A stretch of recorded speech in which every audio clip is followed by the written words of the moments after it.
Ça y est, on est en direct. Donc ça bouge un peu. Ça va glisser. Mettez-vous, ouais. On est en direct, ça y est? Ça marche là ou pas? Allô?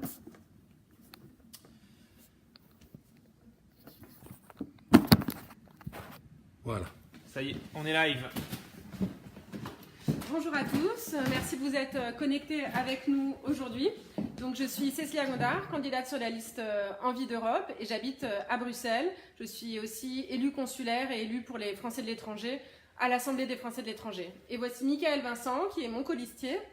Bonjour Cécilia, bonjour à tous et merci de vous connecter pour ce petit live. Donc je suis également candidat sur la liste Envie d'Europe à la 31e position. Je m'appelle Michael Vincent, j'ai 30 ans, je vis aussi à Bruxelles ici. Je travaille dans les institutions sur les questions de stabilité financière. J'enseigne aussi ce même sujet à la Sorbonne à Paris et je suis originaire du nord de la France. Donc nous sommes là avant tout pour récolter vos questions. Je salue également Henri Lepelletier qui est avec nous, qui est avec nous aujourd'hui pour prendre vos questions et nous les passer, faire un peu la modération. Je l'espère pouvoir couvrir ce qui s'est passé dans la campagne jusqu'à maintenant, les enjeux de ces élections européennes et ce qui va nous animer aussi sur cette dernière semaine de campagne. Ça y est, je vois. Alors Henri, est-ce que tu as déjà des premières questions ou est-ce que... Je viens de me connecter et il y a un décalage entre votre vidéo et ce que je vois. Mais ça va, c'est bon. Je ne vois rien du tout pour l'instant, mais on va voir. Non, je ne vois pas de questions. Alors, vous pouvez commencer à faire une introduction peut-être. Alors, vous avez tous entendu parler de la liste Envie d'Europe. C'est une liste qui n'est pas uniquement partisane, mais avec aussi des mouvements de la société civile.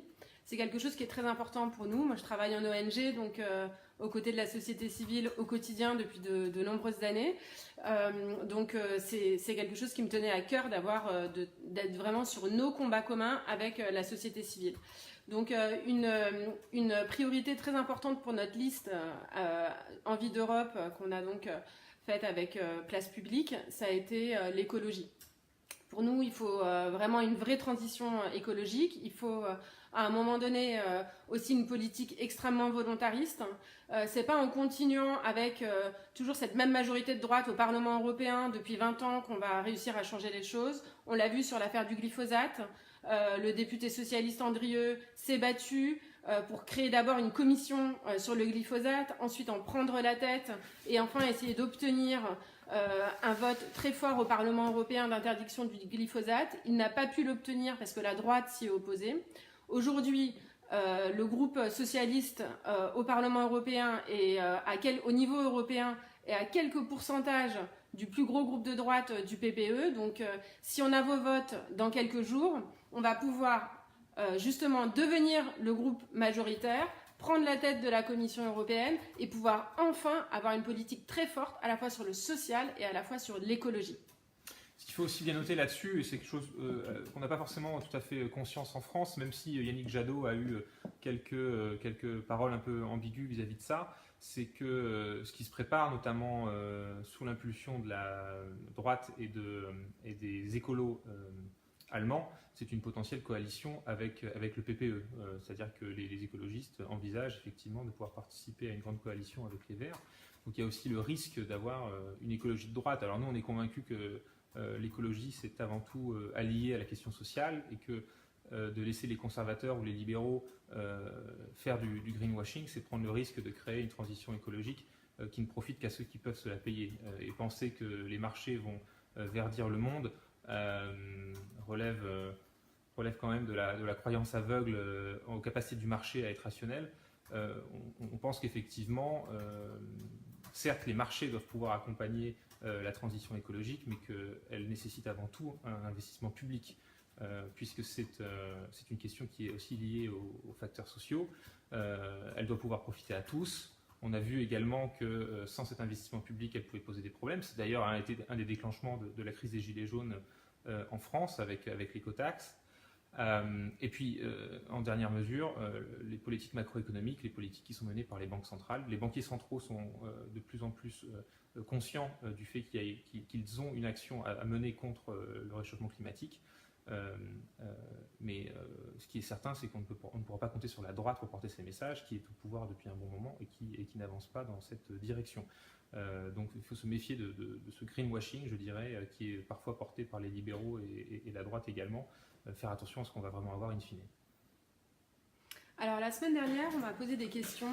J'étais à Florence pour rencontrer les jeunes qui travaillent sur les questions européennes au sein de l'Institut européen de Florence. Et ils m'ont demandé qu'est-ce que vous êtes prêts à faire au niveau du Parti socialiste européen, au niveau de Envie d'Europe. Qu'est-ce que vous êtes prêts à faire pour les jeunes? Alors je leur ai parlé un peu de la garantie jeune qui a été créée sous l'impulsion des socialistes européens. C'est un fonds en fait de 10 milliards d'euros, alors c'est beaucoup et c'est pas suffisant en même temps. C'est un fonds qui est pour les jeunes, pour l'emploi des jeunes, pour les aider à trouver un emploi dès qu'ils sortent de l'école. En France, sous le gouvernement de Jean-Marc Ayrault, on l'a utilisé pour aider les jeunes qui n'ont pas de diplôme, donc qui ont décroché scolairement à un moment donné, pour les remettre en selle et leur permettre d'avoir une qualification et un diplôme. Et à Bruxelles, où on habite, ça a été utilisé pour coacher les jeunes, pour les aider à trouver leur premier emploi. Alors cette garantie jeune, on a envie de l'élargir. On a aussi envie maintenant d'avoir une garantie pour les enfants, parce qu'on s'est aperçu qu'un enfant sur 4 est en risque de pauvreté en France, et en Europe, pardon. Et donc on va créer un fonds pour lutter contre la pauvreté, parce qu'un enfant qui est en pauvreté ou en risque de pauvreté à la maison ne peut pas être serein à l'école.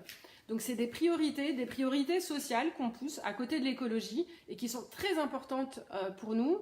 On va aussi parler de travail décent. On sait qu'il y a plein de jeunes qui sont actuellement en stage, qui voudraient avoir un vrai emploi, qui sont dans des stages non rémunérés. Donc au niveau européen, on va aussi pousser le travail décent pour ces jeunes, parce qu'on sait tous qu'un jeune sur un vélo, c'est pas un auto-entrepreneur.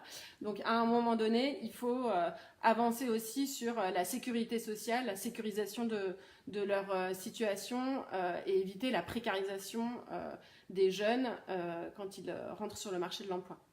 Ça dit une chose, je pense, de l'Union européenne en tant que telle, alors, en particulier pour les jeunes, mais finalement pour toutes les catégories d'âge et toutes les catégories sociales. C'est que même si l'européanisation s'est produite sur un tas de sujets, l'Europe est quand même beaucoup plus proche d'administrer 500 millions de consommateurs plus que 500 millions de citoyens.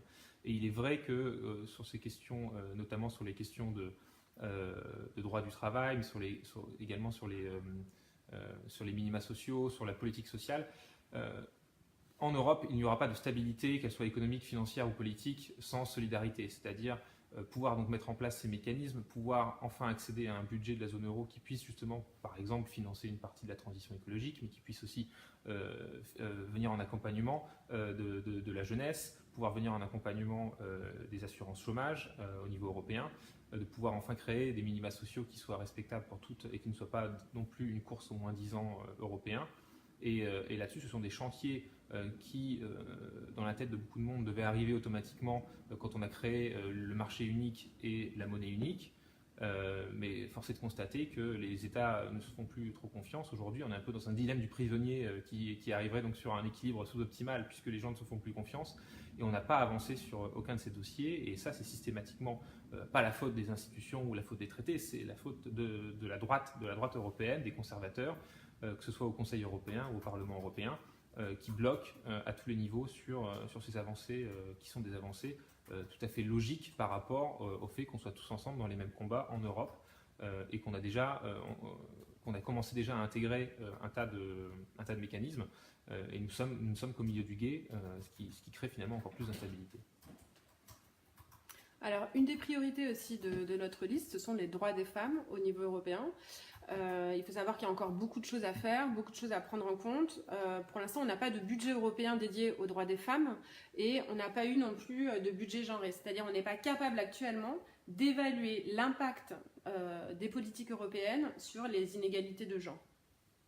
Donc ça, c'est un gros problème. C'est un problème aussi qu'on a au niveau statistique en Europe. Donc par exemple, il y a beaucoup de pays qui actuellement ne reconnaissent toujours pas les féminicides. On n'arrive pas à avoir de statistiques consolidées sur tout l'OCDE ou toute l'Europe sur le nombre de féminicides en Europe. Et pourtant, on se rend compte quand on regarde en tout cas les statistiques pays par pays, là où elles existent, qu'on a vraiment besoin de créer des fonds aussi et un budget pour les violences faites aux femmes. Il ne faut pas uniquement ratifier, il faut ratifier la Convention d'Istanbul, qui est une convention internationale contre les violences faites aux femmes, mais il faut aussi derrière mettre du budget pour les associations. On le sait, les budgets en France pour les associations qui luttent contre la violence faite aux femmes ont diminué depuis 2017. Donc ce qu'on veut aussi, c'est pousser ça au niveau européen à partir de cette année pour avoir des nouveaux fonds, pour pouvoir appuyer ces associations qui sont sur le terrain et puis évidemment faire ratifier la Convention d'Istanbul. Ça a été en fait un grand combat des socialistes français de faire reconnaître cette Convention d'Istanbul, notamment de Christine Revaud-Dallon, et on a envie de continuer à porter ces combats-là. Alors à côté, il y a aussi le combat de l'égalité salariale. On sait qu'il y a des grandes inégalités au niveau européen, y compris en France. Donc on voudrait aussi s'attaquer à ces inégalités salariales. On travaille là-dessus avec la Confédération européenne des syndicats, qui a fait toute une campagne, évidemment, sur laquelle on rebondit, nous, au Parlement européen, sur la lutte contre les inégalités. Et enfin, il va falloir vraiment s'attaquer à l'IVG, parce qu'il est clair qu'il y a encore beaucoup de pays européens où il est extrêmement conditionné. Donc maintenant, il faut aussi avoir un droit réel à l'IVG sans aucune entrave, dans tous les pays de l'Union européenne. Et nous, Français, c'est aussi notre rôle d'aller pousser ces sujets-là. On est allé aussi loin qu'on pouvait, ou presque en France. Il y a encore la clause de conscience, mais en tout cas, on a réussi on le rembourse, on le défend, on a créé le forfait IVG sous François Hollande. Maintenant, il va falloir pousser ces avancées-là, non seulement les défendre chez nous, parce qu'on voit qu'elles sont attaquées dans certains programmes qu'on vient de recevoir de listes de droite. Donc, il va falloir à la fois protéger nos droits et continuer à se battre pour nos droits en France, et en même temps pousser pour que toutes les femmes européennes puissent avoir une harmonisation vers le haut, c'est ce qu'on appelle la clause l'européenne la plus favorisée, une harmonisation vers le haut sur tous les droits des femmes partout dans l'Union européenne. Juste un point rapide sur comment on y arrive, parce que c'est vrai que c'est un chantier qui est assez difficile et qui dépend du Parlement européen, mais pas que. J'en profite du coup pour faire un véritable appel à la participation aussi sur cette élection, parce que dans le jeu entre le Conseil européen, donc qui sont la somme des États membres, et le Conseil et le Parlement européen, c'est vraiment le Parlement des citoyens. En général, le Parlement européen est largement en avance sur le Conseil européen en ce qui concerne les droits des femmes et des hommes en général, même si, évidemment, comme Cécilia vient de le rappeler, la droite domine aussi le Parlement européen et que dans cette droite, dans ce PPE, il y a aussi des gens comme Orban. Il n'y a pas qu'une droite libérale, il y a aussi une droite très très très conservatrice. Donc il faut évidemment une victoire socialiste, mais pour que le Parlement européen puisse aussi peser face au Conseil européen, il faut pouvoir lui donner toute la légitimité possible, et ça ce n'est possible qu'avec une participation en hausse. Et c'est vrai que si la participation reste autour de 35-40%, la légitimité du Parlement européen s'en retrouve toujours un peu plus challengée face au Conseil. Donc il est important de montrer aussi que le Parlement européen, qui est le Parlement des citoyens, a de l'importance en Europe et donc lui donner vraiment toute la légitimité qu'il mérite dans le grand bicamérisme de l'Union européenne face au Conseil. Alors, vous nous avez demandé justement comment voter. C'est la question qui vient d'arriver. Alors, comment voter? Donc, aux Amériques, le 25, dans le reste du monde, le 26, le 26 mai, donc dimanche prochain, vous devez vous déplacer. Normalement, vous avez tous reçu un email du ministère des Affaires étrangères ou de votre consulat vous donnant votre bureau de vote. Si vous ne l'avez pas reçu, vous pouvez soit contacter votre consulat, soit vous connecter en ligne sur servicepublic.fr pour voir où est-ce que vous votez et quelle est votre situation de vote, et trouver votre bureau de vote plus facilement. Donc si vous ne pouvez pas voter le 26, vous pouvez encore faire des procurations. Vous pouvez en faire presque au dernier moment maintenant. Avant, il y avait des longs délais. Mais en fait, le gouvernement, sous François Hollande, en fait, on a dématérialisé les envois des procurations. Donc maintenant, ça va très très vite. Vous pouvez en faire encore cette semaine. Si vous avez besoin de personnes pour prendre vos procurations, pour voter pour Envie d'Europe, contactez-nous. Vous pouvez nous contacter sur notre page Facebook et on vous mettra en contact. On a un formulaire. Voilà, on vous remettra en contact.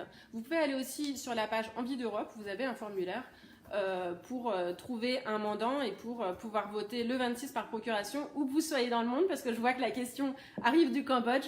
Où que vous soyez dans le monde, on fera notre maximum pour vous trouver un mandataire. Donc vous pouvez encore faire des procurations et venez voter le 26 parce que n'oubliez pas que chaque vote perdu est un vote qui fait reculer un peu plus la gauche, alors qu'on sait tous qu'on a absolument besoin d'un changement radical et qu'on ne le fera pas sans une vraie majorité de gauche. On n'en est pas très loin avec le groupe socialiste, donc encore un petit effort, encore quelques voix et nous y arriverons dimanche prochain.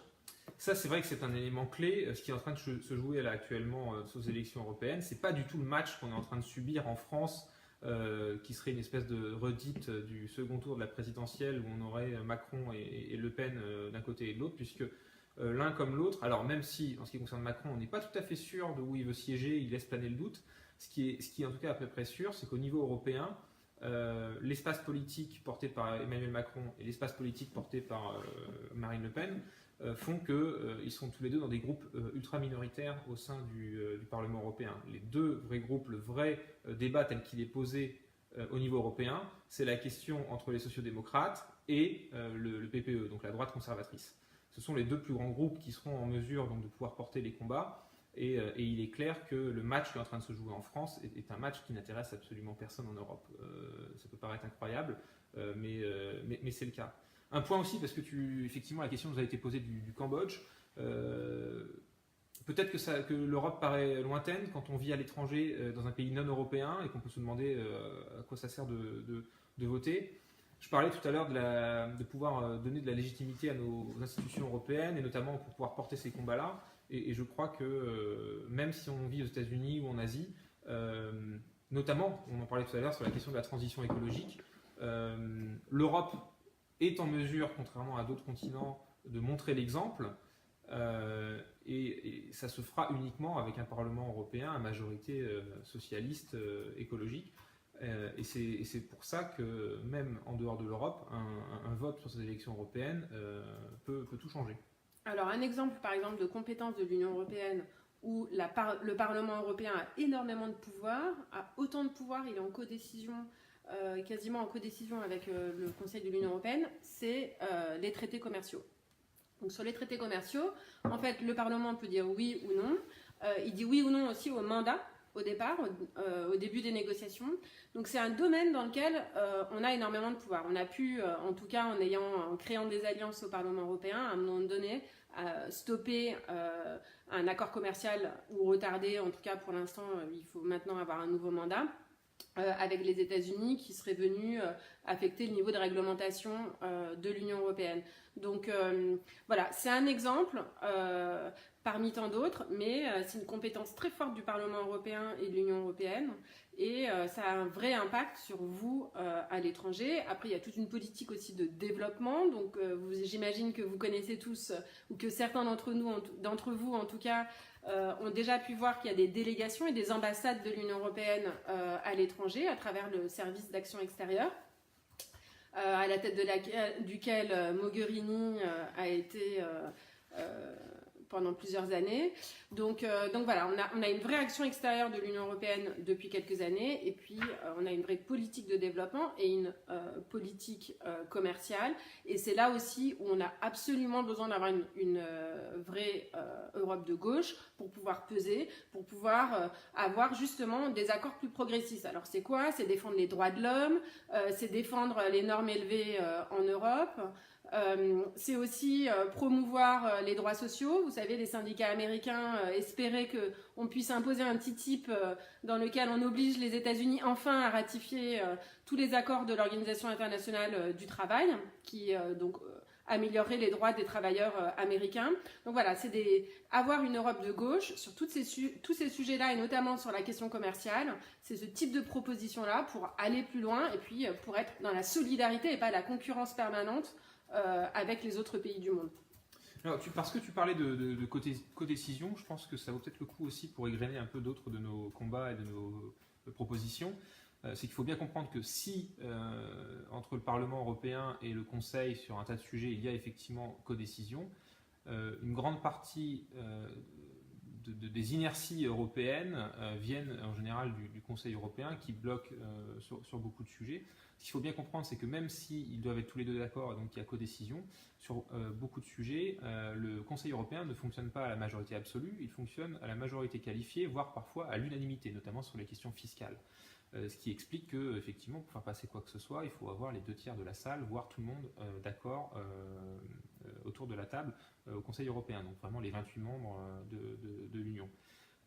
Donc évidemment c'est compliqué et ça fait partie donc, des raisons pour lesquelles il y a aussi énormément de compétition sur les questions fiscales, qu'on parle de concurrence fiscale ou même d'évasion fiscale. Et là-dessus, en général, il y a toujours des pays pour bloquer au niveau du Conseil européen. Donc l'une des choses qu'on aimerait pouvoir réformer en Europe, et encore une fois, ça demande du coup un Parlement européen qui a de la légitimité, c'est de pouvoir mettre enfin un terme à l'unanimité sur les questions fiscales au Conseil européen, pour pouvoir en fait rééquilibrer un peu la balance. Alors évidemment, sur les questions fiscales, il n'y a pas de codécision, c'est le Conseil qui est maître, mais le mode de vote au sein du Conseil européen bloque sur un tas de sujets, que ce soit sur la majorité qualifiée ou sur l'unanimité. Donc ça fait partie effectivement des choses qu'il faut pouvoir réformer pour rendre cette Union européenne plus démocratique. Alors on continue à avoir des questions sur les procurations. Est-ce qu'on a raté des questions, Henri? Est-ce que tu as vu des choses passer? Le vote par procuration surtout, il faut leur donner, je pense, les détails sur comment trouver quelqu'un. Voilà. Alors, comment trouver quelqu'un? Donc, il y a deux options. Voilà. La première, c'est que vous nous contactez via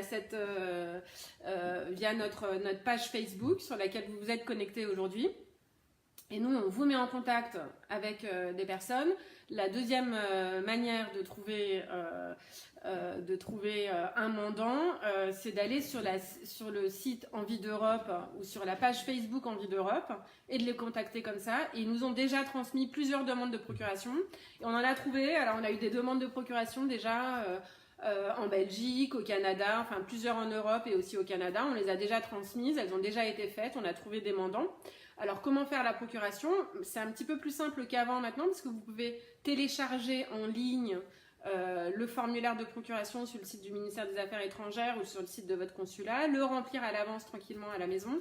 Mais il faut quand même vous déplacer à un moment donné au consulat pour avoir votre cachet et puis garder votre exemplaire que vous transmettez à votre mandant, alors que l'autre exemplaire est transmis par le consulat. Donc, tout ça se passe assez facilement, parce que même si vous êtes en France et pas à l'étranger, si vous n'êtes pas sur votre circonscription habituelle alors que vous habitez à l'étranger, vous pouvez très bien faire votre procuration dans n'importe quelle commune. Vous allez dans n'importe quel commissariat ou commune en France, vous faites établir la procuration et elle est transmise à votre consulat.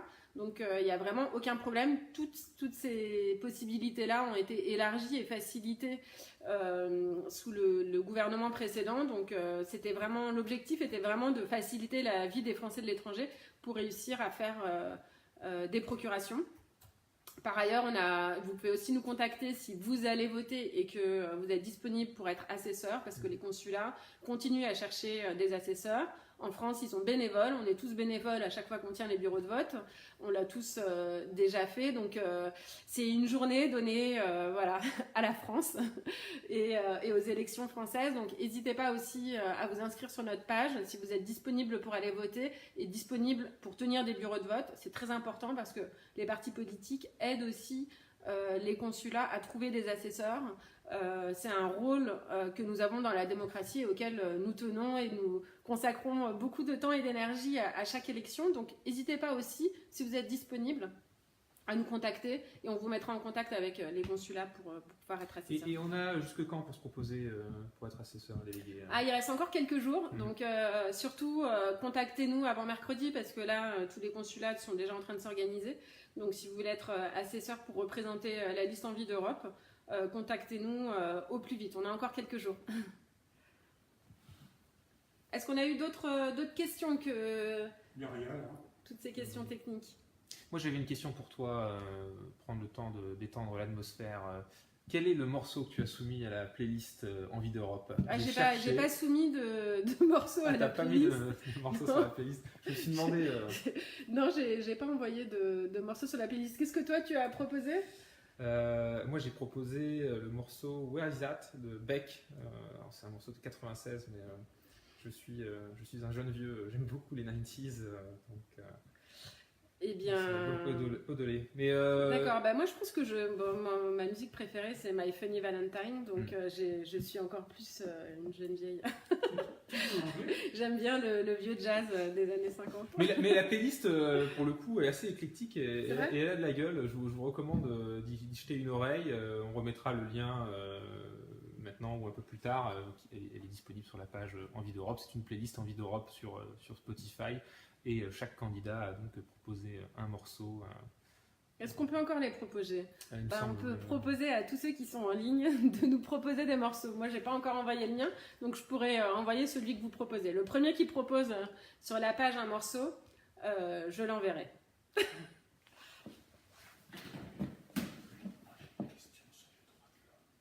Alors, on a une question sur les droits de l'homme. Henri, quelle est la question sur les droits de l'homme?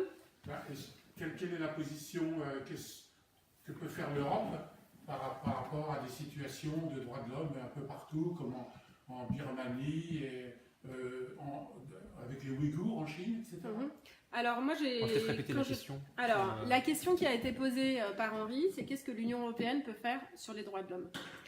Donc on n'a pas... Et notamment sur les droits de l'homme, aussi en dehors du territoire de l'Union européenne. Voilà, hors de l'Union européenne. Oui, puisqu'on a un gros sujet sur les droits de l'homme dans l'Union européenne maintenant, malheureusement. On ne pensait pas en avoir à ce point-là un jour. Mais alors, hors de l'Union européenne, justement, j'ai travaillé sur ce sujet il y a quelques années au Parlement européen.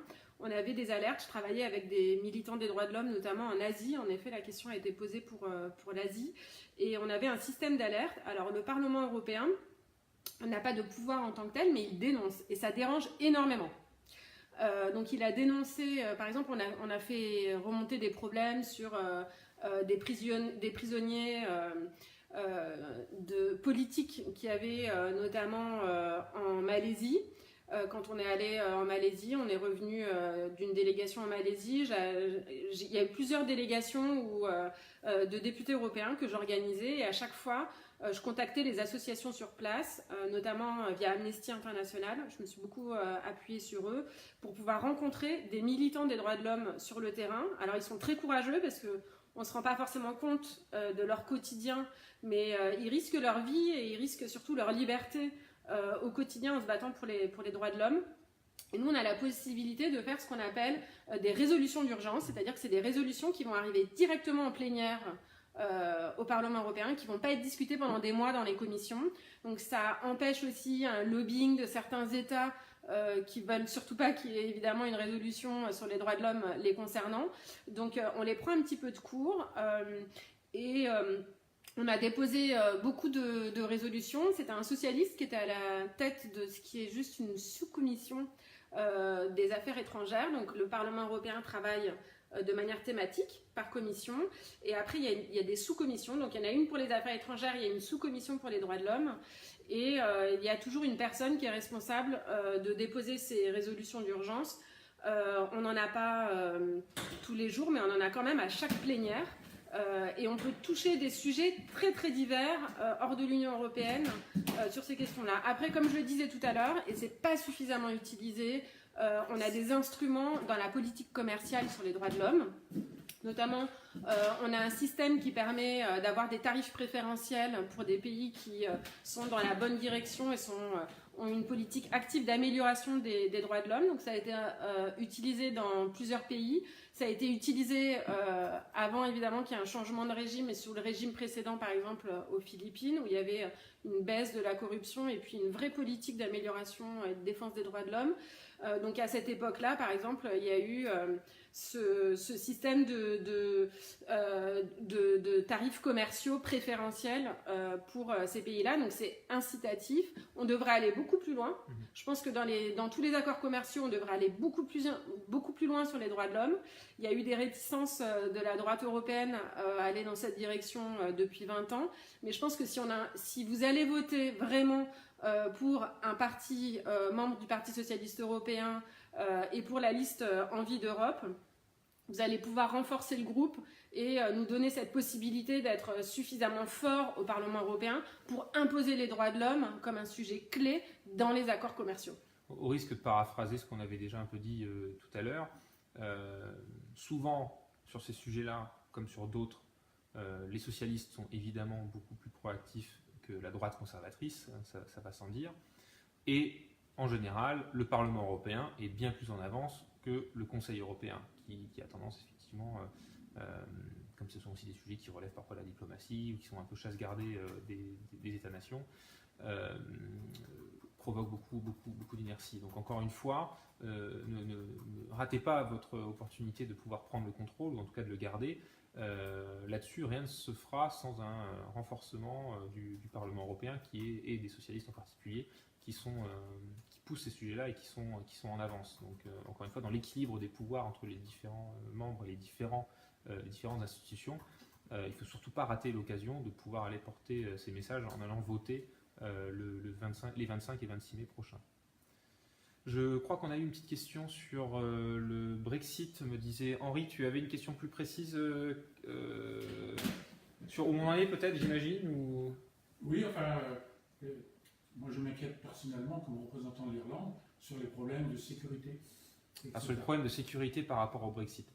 Je vais peut-être commencer à répondre, étant donné que je fais partie des personnes qui ont fait leur propre Brexit. J'ai vécu pendant 7 ans au Royaume-Uni avant de partir, notamment pour des raisons...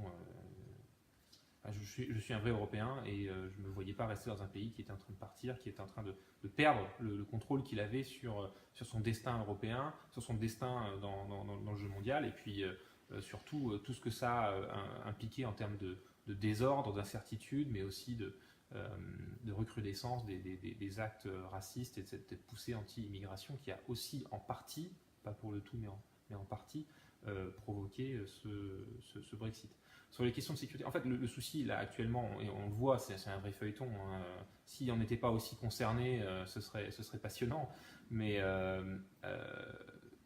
réussir à savoir ce qui va se passer avec le Brexit, c'est forcément là avoir des propos très péremptoires, j'en ai peur.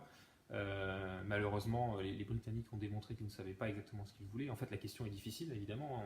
On ne détricote pas comme ça des dizaines d'années de politique et d'histoire commune, évidemment. Sur les questions de sécurité en Irlande, on sait qu'effectivement, c'est le point où il y a quelques points d'ancrage qui bloquent plus que d'autres. Celui-là en fait partie.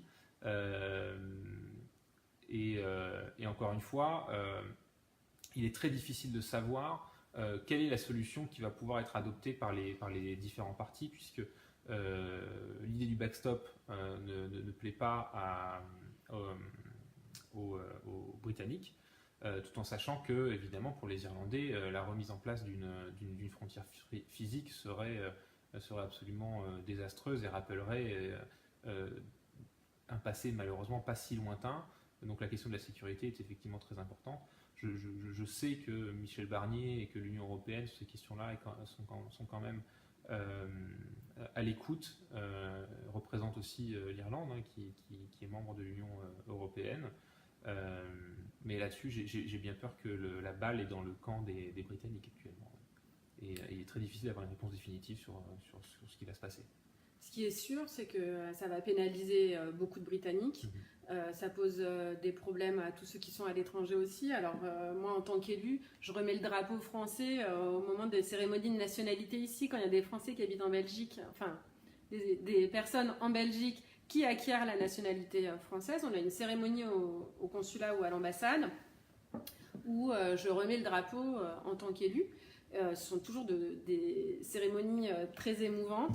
Et depuis 2 ans, là, on a une majorité de Britanniques en fait, qui prennent la nationalité française pour pouvoir rester ici, pour pouvoir garder leur emploi, pour pouvoir aussi avoir une certaine sécurité, parce qu'on parle de famille en général franco-britannique.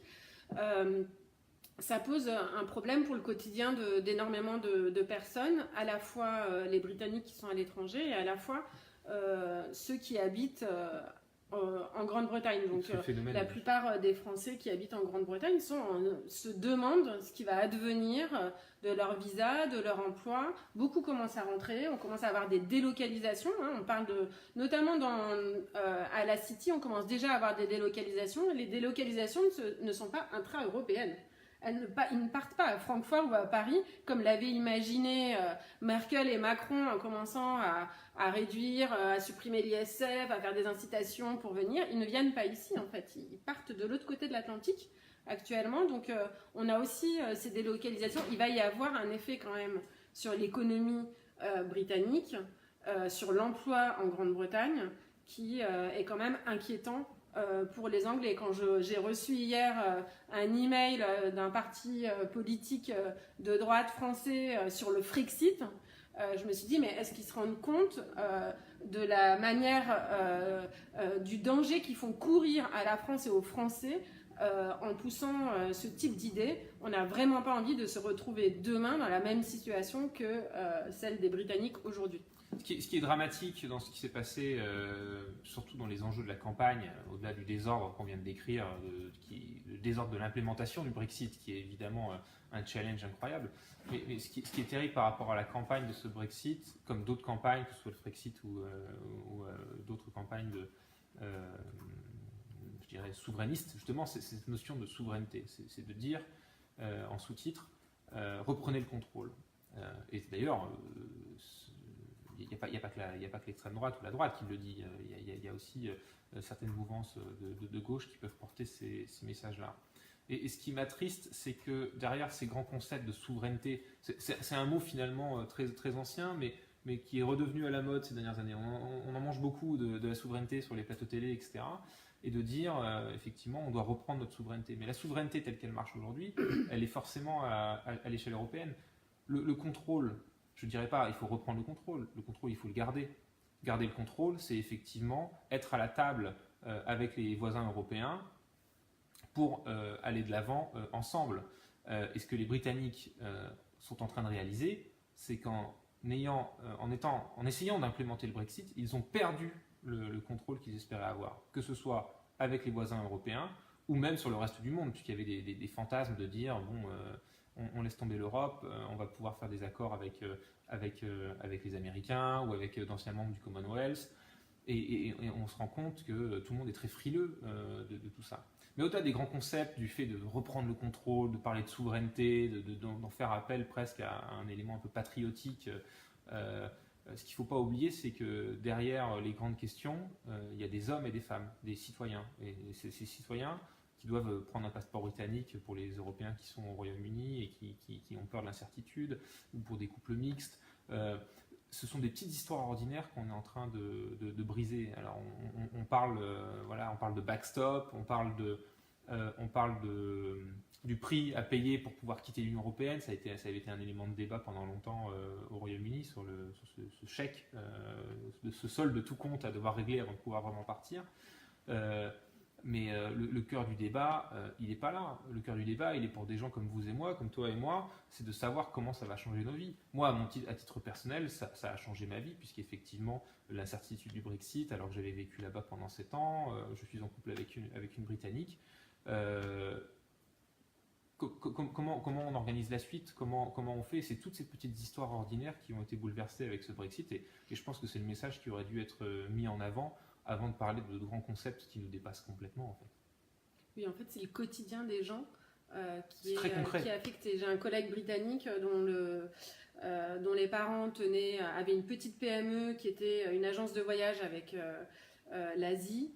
Et maintenant, comme personne ne sait ce qui va se passer après le Brexit sur les visas, la politique de visa, etc., plus personne, en fait, ils mettent la clé sous la porte parce que plus personne, dans cette incertitude, ne voyage ça ralentit complètement les voyages entre l'Asie et la Grande-Bretagne. C'est un petit détail, mais en fait, c'est ces petites PME qui font aussi vivre l'économie britannique, qui sont frappées par ces incertitudes et du coup une instabilité économique derrière qui en découle. Donc c'est très important de comprendre les conséquences. Et c'est important d'aller voter du coup aussi le 26 mai, d'aller voter contre le Brexit, contre l'Europe de la grande concurrence et pour une Europe plus régulée. Il va falloir maintenant prendre les choses en main et pour reprendre l'Europe en main, on a vraiment besoin d'avoir un groupe socialiste et démocrate extrêmement fort au Parlement européen et chaque voix dans chaque pays va compter pour réussir à obtenir cette majorité et derrière à mettre en place ce programme que nous défendons aujourd'hui. Ce qu'il faut bien comprendre, c'est qu'en plus de pouvoir avoir un Parlement européen qui serait à majorité socialiste, ce qu'on souhaite évidemment, c'est que cette majorité-là va pouvoir aussi donner la couleur ou le ton de la Commission, puisque le Parlement ensuite va valider ou non la composition du cabinet, donc de la tête de la Commission et des différents commissaires. Donc encore une fois, comme c'est la Commission qui est à l'initiative de l'agenda exécutif, avec le Conseil européen également, il est important de pouvoir envoyer ce message dès la prochaine mandature européenne. Chaque voix compte. Et on voit qu'on a quelques personnes qui viennent de se connecter justement il n'y a pas longtemps de Grande-Bretagne, on les salue. On a vu qu'ils venaient de se connecter et en effet le Brexit est sur toutes les lèvres. Alors il y a cette situation un petit peu bizarre où en reportant légèrement l'accord de Brexit ou le non-accord de Brexit, ils se retrouvent en le reportant après les élections européennes, ils se retrouvent tous à faire campagne pour les élections européennes, puisque du coup ils gardent les sièges britanniques encore pour un mois, donc c'est un peu étrange, mais ils font tous les anciens députés qu'on a connus, qui ont fait un travail formidable, les députés du Labour britannique, qui sont très pro-européens, très progressistes, font aujourd'hui campagne, en sachant que demain leur siège va tomber à cause du Brexit. C'est une situation très bizarre et en même temps ce petit regain d'espoir, cette mobilisation qu'on a eue. Alors les militants socialistes en Grande-Bretagne sont aussi mobilisés, ils se sont mobilisés avec les autres sections d'autres partis frères socialistes et sociodémocrates en Grande-Bretagne ces dernières semaines pour aussi accompagner, soutenir dans cette situation extrêmement délicate le Labour qui a le courage de quand même faire campagne dans ces conditions-là et puis se battre jusqu'au bout avec évidemment un très beau bilan du Labour au Parlement européen, notamment sur les questions de régulation financière que tu évoquais tout à l'heure, mais aussi sur les questions de développement et commercial, où ils se sont, et aussi des droits de l'homme, où ils se sont beaucoup impliqués. Je me permets du coup de rebondir là-dessus en faisant un parallèle. Tu évoquais tout à l'heure avec cette incertitude du Brexit. En fait, l'incertitude en général, elle nourrit évidemment de l'instabilité politique, l'instabilité économique, etc. Tu évoquais par exemple les petites PME qui risquaient alors, chiffrer exactement quelles seront les pertes sèches liées au Brexit. C'est un exercice évidemment difficile.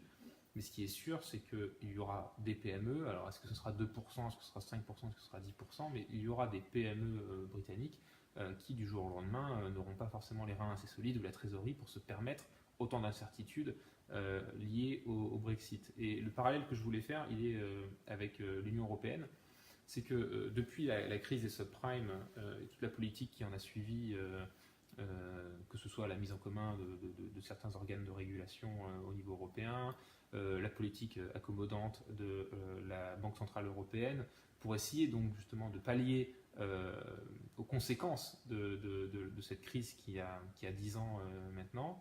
Il faut savoir que beaucoup d'entreprises en Europe, 13% en fait, d'après un rapport, je crois que c'est de l'OCDE, mais à vérifier, je retrouverai, mais 13% des entreprises, non c'est par la Banque de Bâle, un rapport de la Banque de Bâle, qui dit que donc 30% des entreprises, 13% des entreprises fin 2018 sont des entreprises zombies, c'est-à-dire qu'elles ne survivent aujourd'hui uniquement grâce à la politique accommodante de la BCE, ce qui en fait inonde les marchés de liquidité, et ce qui fait que du coup on ne regarde plus trop le risque, et ce sont des entreprises qui, sans cette politique accommodante, auraient probablement fait faillite. Et il y a une très grande concentration de ces entreprises en Europe du Sud. Et c'est aussi pourquoi je rabâche un peu sans cesse ce message, c'est de dire qu'en Europe, on ne peut plus se faire l'économie d'être chacun dans son coin sur un tas de questions qui sont attraits à la politique économique et la solidarité. C'est-à-dire pouvoir aider, pouvoir absorber des chocs asymétriques au sein de l'Union européenne, c'est pouvoir avoir un budget commun pour pouvoir aussi emprunter, pour pouvoir financer des projets de transition, notamment écologique, mais sur un tas d'autres sujets, pour pouvoir permettre aussi à ces entreprises, si ces entreprises sont des entreprises zombies, c'est parce qu'elles n'ont pas mis à jour leur modèle, leur façon de fonctionner.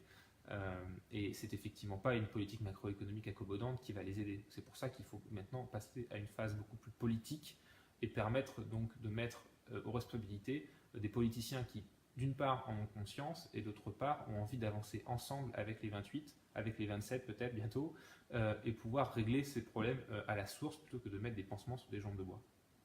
Alors, on a eu une question qui est arrivée sur l'environnement.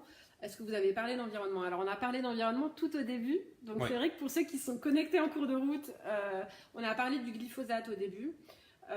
Et moi, je voudrais aussi lier la question environnementale à la question des inégalités. Actuellement, les familles aisées peuvent acheter des produits bio, sans glyphosate, sans produits, ils sont beaucoup plus chers, donc sans produits chimiques dessus, alors que c'est les familles les plus modestes qui finalement vont se retrouver à devoir supporter la législation qui n'est pas suffisamment restrictive et qui ne les protège pas suffisamment. Avoir une législation beaucoup plus protectrice sur l'environnement, c'est pas uniquement préserver la planète, ça l'est, pour les générations futures, parce que c'est essentiel de se poser la question de ce qu'on va léguer à nos enfants. Moi, j'ai 2 enfants en bas âge, et pour moi, c'est très important. La question écologique, elle est aussi liée à ce qu'on va léguer à nos enfants, et si les jeunes sont dans la rue tous les vendredis, il y a, notamment en Belgique, on a vraiment un très gros mouvement et ils tiennent, tous les vendredis, ils sont là de nouveau, ils sont en grève, ils ont fait des grèves aussi dans les universités françaises, dans les universités belges. Donc s'ils nous interpellent tout le temps sur l'environnement, c'est pas pour rien, c'est parce que c'est eux qui vont subir les conséquences en tout premier lieu, et il faut bien comprendre que les inégalités, les problèmes environnementaux créent des inégalités, sont porteurs d'inégalités. Le changement climatique accentue les inégalités nord-sud et explique aussi une partie des flux migratoires. Donc tout ça est lié. À un moment donné, si on ne s'occupe pas de la question environnementale et de la lutte contre le changement climatique et qu'on n'en fait pas une question centrale dans toutes nos politiques, au niveau européen comme au niveau international, on n'arrivera pas à contrer la montée des inégalités qui est à la fois mondiale et à la fois au sein de l'Union européenne et au sein de la société française, qui sont aussi une réalité permanente. Donc il va falloir aussi lier, et nous on le lie, et c'est pour ça qu'on parle de social, écologie, et d'une envie d'Europe écologique et sociale, c'est parce que les inégalités sont intimement liées au problème environnemental. Tu parlais d'héritage, de legs, et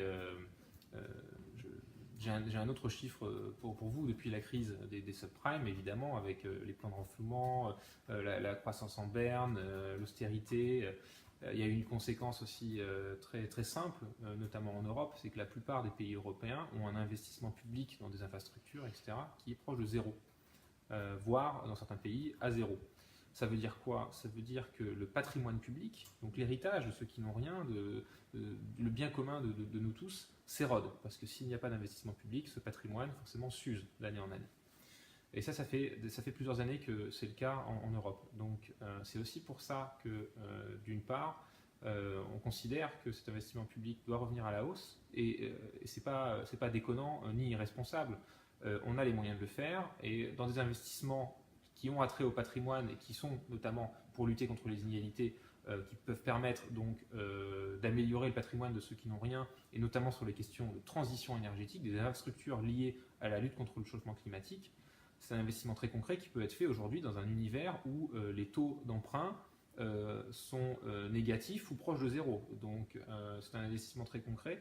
Donc c'est une dépense de toute façon qui est tout à fait responsable. Et j'en profite du coup pour faire une petite recommandation sur la fin et en placer une pour mon ami Alain Grandjean, qui est le président de la fondation Nicolas Hulot, qui a écrit ce petit livre récemment, Agir sans attendre, notre plan pour le climat, qui est un vrai manifeste et qui reprend aussi beaucoup de ces éléments-là sur le besoin d'un investissement public dans la transition écologique, en soulignant son urgence et dont les idées sont très intéressantes. C'est un petit livre très accessible que je recommande à tous si le sujet vous intéresse.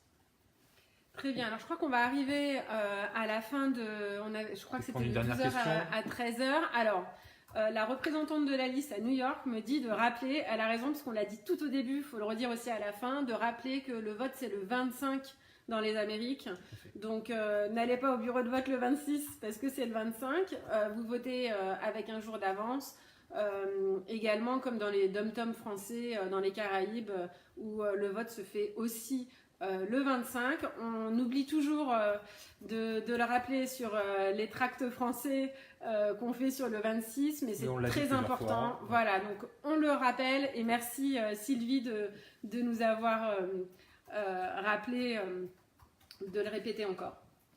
Puis bon, merci de votre temps. Je ne crois pas qu'il y ait de dernières questions, mais de toute façon, on est toujours accessible. N'hésitez pas à nous contacter sur les réseaux sociaux, sur nos sites internet, sur cette page directement. Je pense que la vidéo sera disponible en replay pendant encore le reste de cette campagne.